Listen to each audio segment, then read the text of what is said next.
एक तरफ पीएम मोदी महाकुंभ को लेकर होने वाली छोटी छोटी घटनाओं के लिए क्षमा मांग रहे हैं, वहीं योगी आदित्यनाथ सफाई कर्मचारियों के साथ भोजन करके समाज को एक संदेश देने की कोशिश कर रहे हैं। उनकी सरकार वाकई महाकुंभ के सफल आयोजन के लिए सफाई कर्मियों और पुलिस कर्मियों का सम्मान कर रही है, लेकिन महाकुंभ से जुड़ी कई कमियां ऐसी रही हैं जिन्हें आज भी माफ नहीं किया जा सकता। और ये कोई छोटी कमियां नहीं बल्कि बहुत बड़ी कमियां। आने वाले समय में ऐसे आयोजन कराने से पहले सरकार को सैकड़ों बार सोचने की जरूरत होगी। नमस्कार, मैं पिंटू सक्सेना और आज इस वीडियो में हम महाकुंभ से जुड़े उन तथ्यों पर प्रकाश डालेंगे जिनसे बीजेपी सरकार को आगे सबक लेने की जरूरत है। 13 जनवरी से स्टार्ट हुए महाकुंभ का 26 फरवरी को समापन हो गया। 45 दिनों तक चले इस महाकुंभ के आयोजन का तो समापन हो गया। 66 करोड़ से अधिक लोगों के स्नान का आंकड़ा भी हमारे सामने आ गया, लेकिन महाकुंभ की भगदड़ में मारे गए उन लोगों का आंकड़ा आज भी हमारे सामने नहीं आया, जिनके परिवार उनकी याद में आज भी रोते बिलखते हैं, बीजेपी की नाकामियों को कोस रहे हैं। महाकुंभ से जुड़ी और भी कोई छोटी नहीं बल्कि बड़ी दिक्कतें रही, जिन्हें बिल्कुल नजरअंदाज नहीं किया जा सकता। इनकी चर्चा हम आगे इस वीडियो में करेंगे। सबसे पहले पीएम मोदी से शुरुआत करते हैं। दरअसल महाकुंभ के समापन के बाद पीएम मोदी ने एक ब्लॉग लिखा। आपको तो पता है कि पीएम मोदी मन की बात और ब्लॉग लिखने के कितने शौकीन हैं, लेकिन मीडिया के जवाब देने के शौकीन कतई नहीं। आपने देश में आज तक पीएम मोदी को मीडिया के सवालों के जवाब देते हुए कभी नहीं देखा होगा। कहीं गोदी मीडिया की भी कभी हिम्मत नहीं होती कि वह उनसे सवाल कर सके। अगर कोई सवाल करता भी है तो उनकी सेहत के बारे में पूछते हैं लोग। पीएम मोदी ने अपने ब्लॉग में लिखा कि मैं यूपी का सांसद होने के नाते गर्व से कह सकता हूँ, योगी जी के नेतृत्व में शासन, प्रशासन और जनता ने मिलकर इस एकता के महाकुंभ को सफल बनाया है। केंद्र हो या राज्य, यहाँ ना कोई शासक था और ना ही कोई प्रशासक, कोई श्रद्धा भाव से भरा सेवक था। उन्होंने आगे लिखा कि ये महाकुंभ एकता का महाकुंभ, 140 करोड़ देशवासियों की आस्था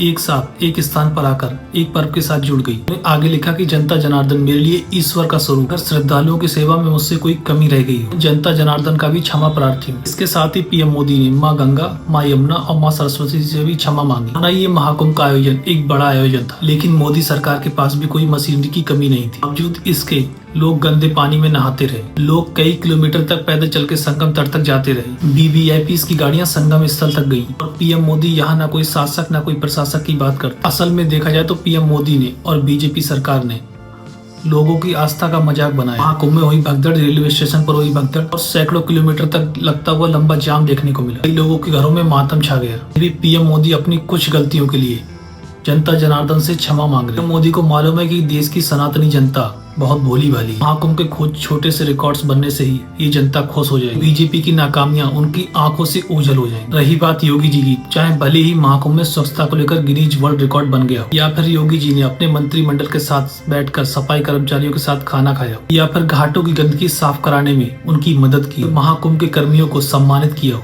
उन्हें 10,000 तक का बोनस भी दिया हो, लेकिन ये सब दिखावा मात्र है। सब जानते हैं कि यूपी की योगी सरकार इस महाकुंभ के आयोजन को लेकर किस तरह से विफल रही। वैसे योगी आदित्यनाथ अप्रैल से सफाई कर्मचारियों को 16,000 का न्यूनतम वेतन भी देंगे। आप समझ सकते हैं कि इन सफाई कर्मचारियों को अब तक कितना वेतन मिल रहा होगा। महाकुंभ में करीब 10,000 सफाई कर्मचारी लगाए गए थे। आज के समय में एक परिवार को 16,000 रुपए में चलाना कितना मुश्किल है, ये परिवार का मुखिया ही जानता है। अब आप कहेंगे कि इतने कम पैसे मिल रहे हैं तो फिर काम करने की जरूरत क्या है। आपको मालूम है कि ये बेरोजगारी की ही महामारी है, जो आज लोग 16,000 से भी कम में काम करने के लिए तैयार है। प्रदेश ही क्या पूरे देश में आस्था के नाम पर रोजगार की बलि दी जा रही है। रोजगार के लिए इनके पास फंड नहीं है, लेकिन आस्था के नाम पर बड़े बड़े आयोजन और मंदिर बनवाने के लिए इनके पास बहुत फंड है। इसमें हमारे देश की जनता भी पूरा सहयोग करती है, लेकिन रोजगार के नाम पर सबके मुंह बंद जाते हैं। बीजेपी सरकार अपनी वाहवाही के लिए या फिर आस्था के नाम पर किसी भी हद तक जा सकती है। इतना ही नहीं, अगला महाकुंभ भी नासिक में बीजेपी गवर्नमेंट ही करवाएगी। ये देखने वाली बात होगी कि बीजेपी अपनी इन नाकामियों से कितना आगे सबक लेती है। इस संबंध में आपके क्या विचार हैं, कृपया कमेंट करके हमें जरूर बताएं।